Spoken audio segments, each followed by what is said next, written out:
12:17 p.m., Aurelian Aerospace Cafeteria. Engineers and guards huddle over lunch. The air turns cold. Vivian Cole, the Ice Queen CEO, strides in. An $8 million jet engine has stalled. 23 experts, 3 days of failure. System failure. Critical error. High stakes.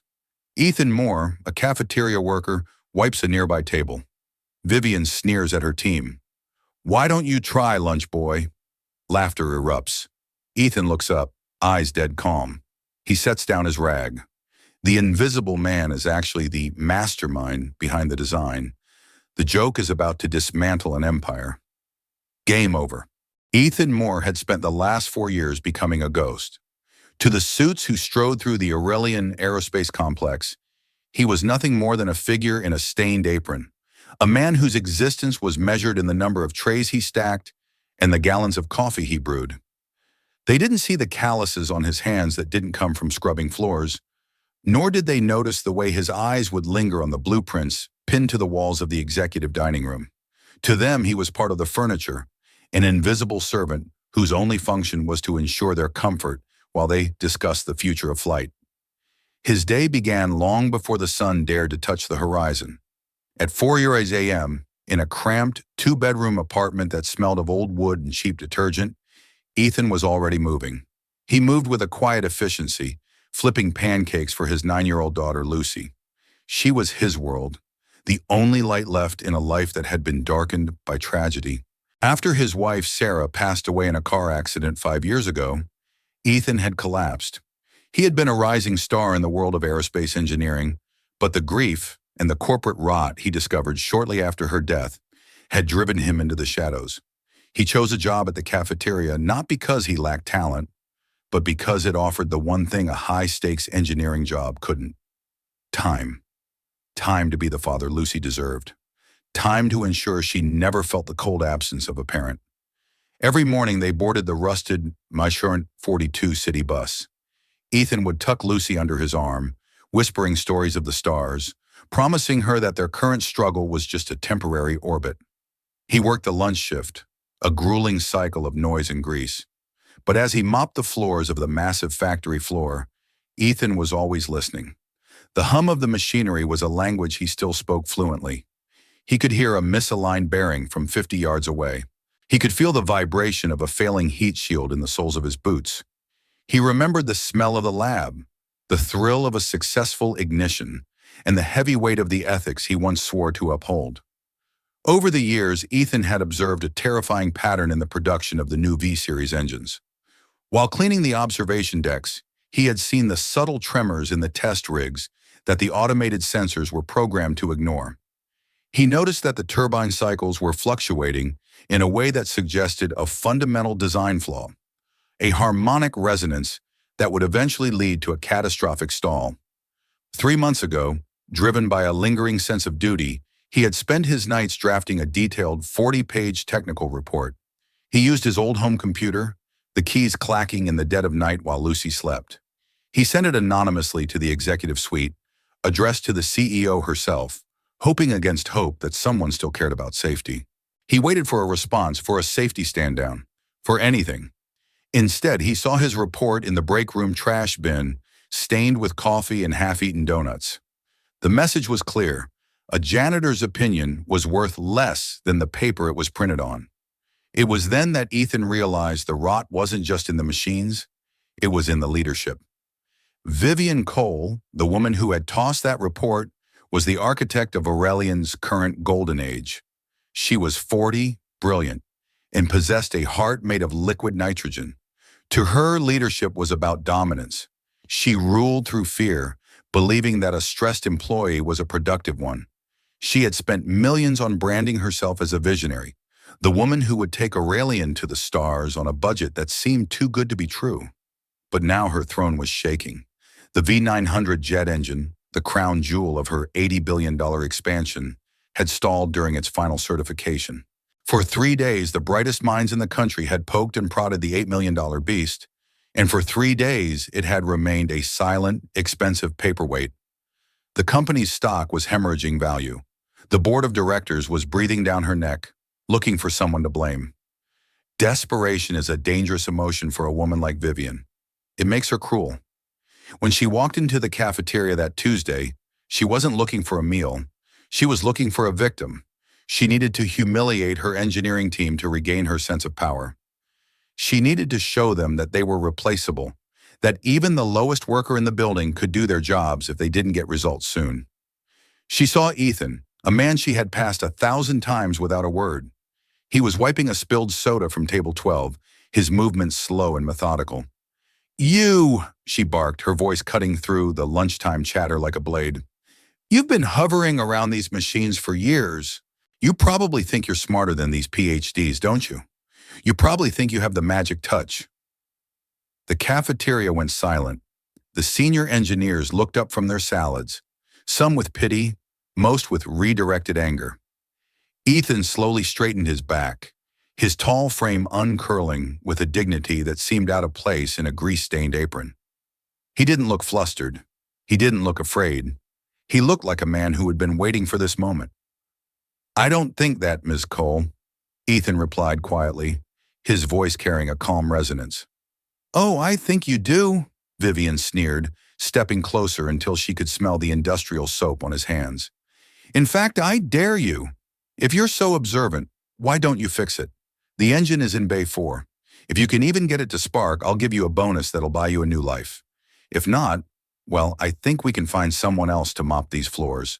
Someone who doesn't look at our machines with such judgment." Laughter rippled through the room, a nervous, jagged sound from people who wanted to stay on Vivian's good side. Ethan looked at the faces of the engineers, men who had ignored his warnings. Then he looked at Vivian. He saw the pride, the greed, and the utter lack of respect for the science he loved. "I don't need 10 minutes, Ethan said, his voice gaining a sudden, terrifying strength. "I need 5. The walk from the cafeteria to testing Bay 4 was a walk through a gauntlet of mockery. Vivian led the way, her heels clicking a rhythmic death march on the polished concrete. Behind her trailed the board of directors and the elite engineering task force, led by Chief Engineer Marcus Thorne. Thorne was a man who wore his pride like a suit of armor, his chest covered in badges of corporate achievement. To him, Ethan was an insult to the very profession of engineering, a gesture brought in to entertain the Queen. "Don't touch the main shaft, kid," Thorne whispered as they entered the massive, sterile bay. "You'll get grease on your apron, and I'd hate for you to have to wash it twice. Just stand there, look at the shiny parts, and tell us why it won't go vroom." The engine sat in the center of the room, a massive $8 million crown of titanium and carbon fiber. It was a masterpiece of human ingenuity, and yet it sat dead, surrounded by millions of dollars in diagnostic equipment that had failed to find its pulse. The air in the bay was thick with the smell of jet fuel, ozone, and the heavy scent of failure. The diagnostic screens were a sea of red, showing thousands of lines of code that led nowhere. Ethan didn't move toward the tools. He didn't look at the glowing monitors or the complex spreadsheets of data that Thorne's team had been obsessing over for 72 hours. Instead, he walked slowly around the engine, his hands behind his back. He looked like a man visiting an old friend in a hospital bed, one whose illness he already understood. He closed his eyes, tilting his head as if listening to a distant melody. "What is he doing?"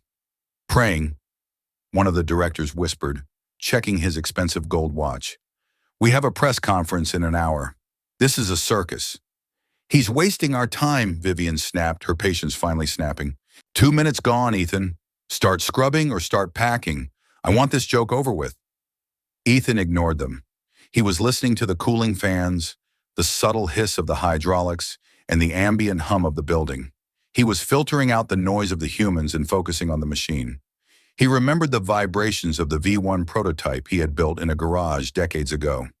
He knew how metal breathed. "Start the secondary cooling cycle," Ethan commanded. It wasn't a request. It was an order that carried the weight of absolute authority. Thorne laughed, a harsh, condescending sound. "The cooling cycle? The engine isn't even hot, you idiot. It's been sitting for 12 hours. Are you trying to chill your beer?" "Start the cycle," Ethan repeated, opening his eyes.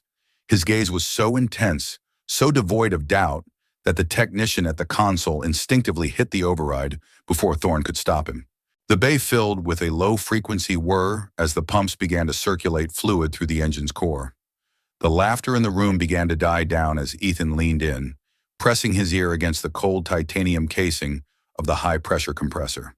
He was breathing with the machine, searching for the ghost in the code. He felt the fluid rush through the lines, feeling for the slight tremor that indicated a blockage. And then he heard it. It was a sound no digital sensor could capture because they were programmed to look for spikes, not rhythms. A tiny rhythmic friction, a tick that occurred only when the fluid pressure reached a specific PSI. It was the sound of a harmonic imbalance, a microscopic misalignment that acted like a heart murmur in a marathon runner. It was a flaw born of greed, not engineering. "Give me the maintenance logs from 6 months ago," Ethan said, his voice flat and cold. "Specifically, the procurement records for the Stage 3 turbine blades. I want to see the metallurgical certificates." Vivian's brow furrowed, a flicker of genuine concern crossing her face. "Why? Those were all certified by the supplier. They are top-tier alloy." "The logs, Ms. Cole," Ethan said, turning to face her. The apron he wore seemed to vanish, replaced by the invisible mantle of a master. Reluctantly, Thorne pulled up the records on the main screen. Ethan's eyes scanned the thousands of lines of data with terrifying speed. He saw it. A cost optimization memo dated July 14th.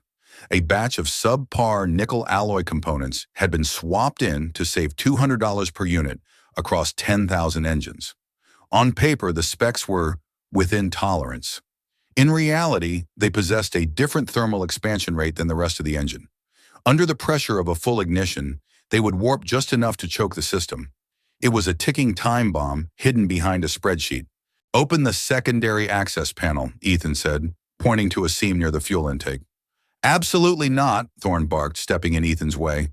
"That requires a Class A certification. If you even scratch that seal, the warranty is void. You're a cafeteria worker, not an architect. You're out of your league, janitor." Ethan stepped closer to Thorne, and for the first time, the chief engineer felt a surge of genuine fear. Ethan didn't raise his voice, but the intensity in his eyes was like a physical weight. "Static standards won't save dynamic failures, Marcus," Ethan said softly. The room went bone-chillingly silent. That phrase, "static standards won't save dynamic failures," was the foundational thesis of a legendary white paper published 15 years ago. It was a paper that had revolutionized jet propulsion, written by a man who had vanished from the industry after being silenced by his superiors. It was the holy grail of modern aerospace design. Vivian felt a cold sweat prickle her neck. The joke was over. She looked at the engine, then at the man in the apron. She saw the way he stood, not like a servant, but like a creator. She realized she hadn't brought a jester into her court. She had brought the ghost of her own past sins. "Open the panel," she ordered, her voice trembling slightly. "Let's see how deep this rabbit hole goes."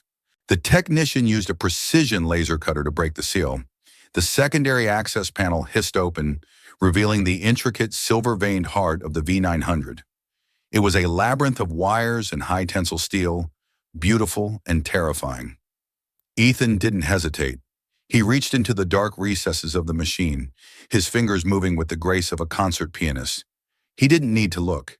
He knew every bolt, every sensor, every vein of this beast. He pointed to a tiny vibrating bolt nestled deep within the fuel intake assembly. "There," Ethan said. "The harmonic resonance is off by 0.4%.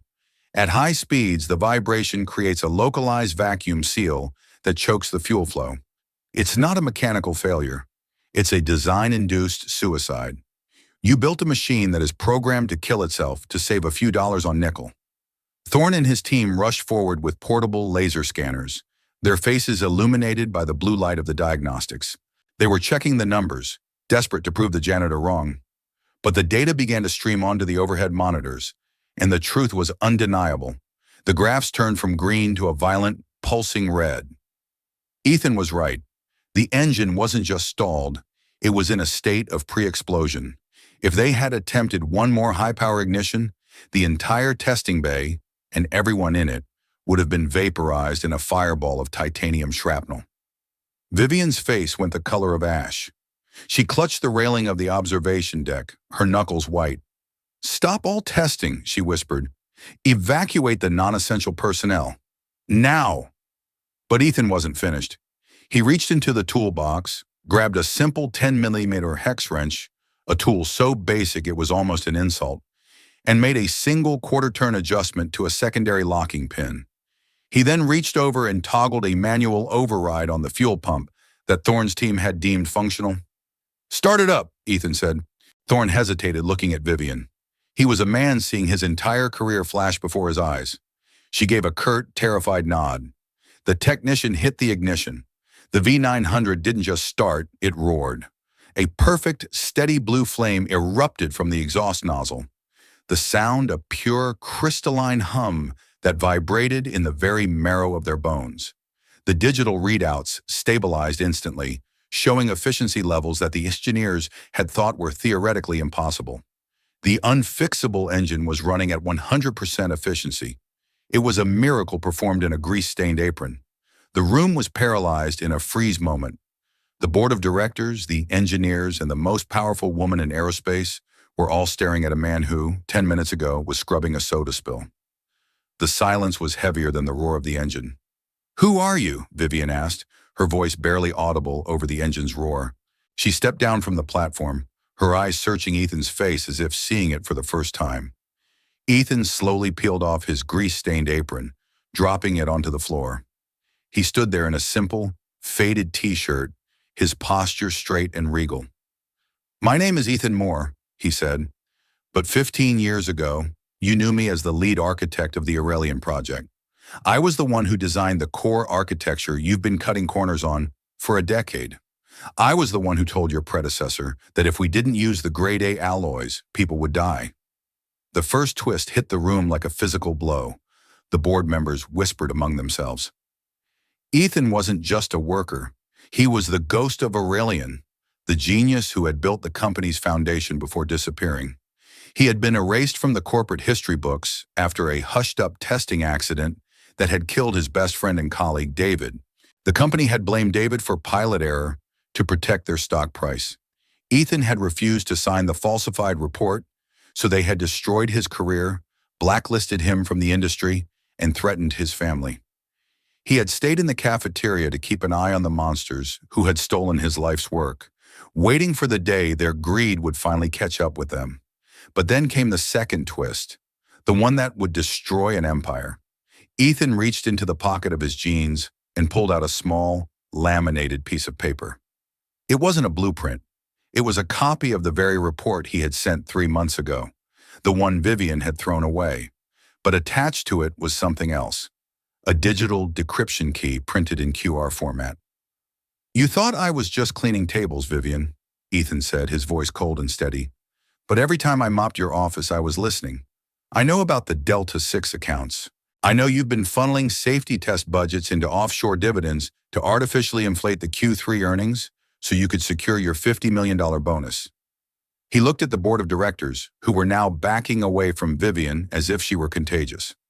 "And I have the emails, every single one of them, where Ms. Cole authorizes the use of subpar nickel alloy in the turbine blades, knowing they wouldn't pass federal inspection. I've spent 4 years as a ghost, collecting the evidence of your haunting." The betrayal was total. The board members turned on Vivian instantly, their eyes filled with a mixture of shock and self-preservation. As the internal security systems began to ping with alerts, Ethan had already triggered a mass leak to the FAA, the SEC, and every major news outlet. The company's stock began to vanish in real time on the monitors. It was a digital execution. Vivian collapsed into a chair, her empire turning to dust before her eyes. She looked at Ethan, her face a mask of ruined ambition and sudden, sharp realization. "Why? Why stay here? Why work in the kitchen if you had all this? You could have destroyed me years ago." Ethan looked at the engine, the beautiful, dangerous thing he had created. "Because I wanted to be there when it finally broke," he said. "I wanted to make sure no one was in the air when it happened.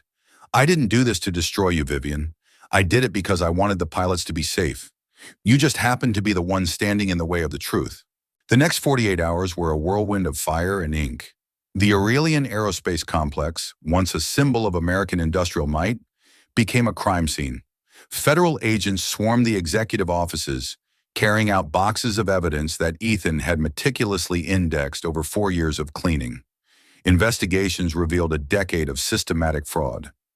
It wasn't just the V900. The cost optimization rot had spread through every department. Vivian Cole was escorted from the building in handcuffs, her face hidden from the cameras. Her board seat was stripped, her personal assets frozen, and her reputation incinerated in a global media firestorm. The company faced billions in fines and a total suspension of its flight certifications. The new interim leadership, a group of frantic executives trying to save the company from bankruptcy, went looking for Ethan. They found him in the park, pushing Lucy on a swing. "Mr. Moore," the new CEO pleaded, "the company is in ruins. We need you. We're offering you the vice presidency of engineering, a $10 million signing bonus, a corner office, whatever you want." Ethan didn't even look at the contract. He kept his eyes on his daughter. "I don't want the title," Ethan said, "and I don't want your money. If you want me to help, you have to change the process, from the bottom up." For the next month, Ethan became a phantom in the factory.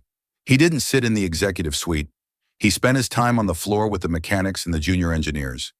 He rewrote the safety protocols from scratch, introducing what he called dynamic kinetic standards. It was a system that prioritized human intuition and ear-to-casing diagnostics over the cold, often manipulated data of automated sensors.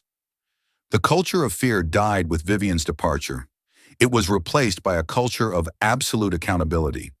The engineers stopped looking at their watches and started looking at their torque wrenches. They didn't call him lunch boy anymore. They called him sir, with a reverence that bordered on the religious. But Ethan always shook his head. "I'm just the guy who noticed a bolt was loose," he would say. "Your job is to make sure it never happens again." One afternoon, he brought Lucy to Bay 4. The V900 was mounted on a static test rig, its core glowing with a steady, healthy light. He showed her the complex interplay of gears and gases. "Remember, Lucy," he told her, as the roar of the engine filled the room, "fame and power are like smoke. They look big, but they can't carry a plane. Only the truth has the strength to keep people in the air." As the sun set on the Aurelian complex, Ethan signed the final safety certification for the new V901 fleet. He didn't use a pseudonym or an anonymous ID. He signed his real name, in bold, clear strokes, Ethan Moore, lead architect. A month later, the world had moved on to new scandals, but the echoes of Aurelian remained. Vivian Cole was seen in a viral video leaving a courthouse, her designer suit replaced by a simple gray dress, shielded by a phalanx of lawyers. She was heading into a life of endless litigation and crushing silence.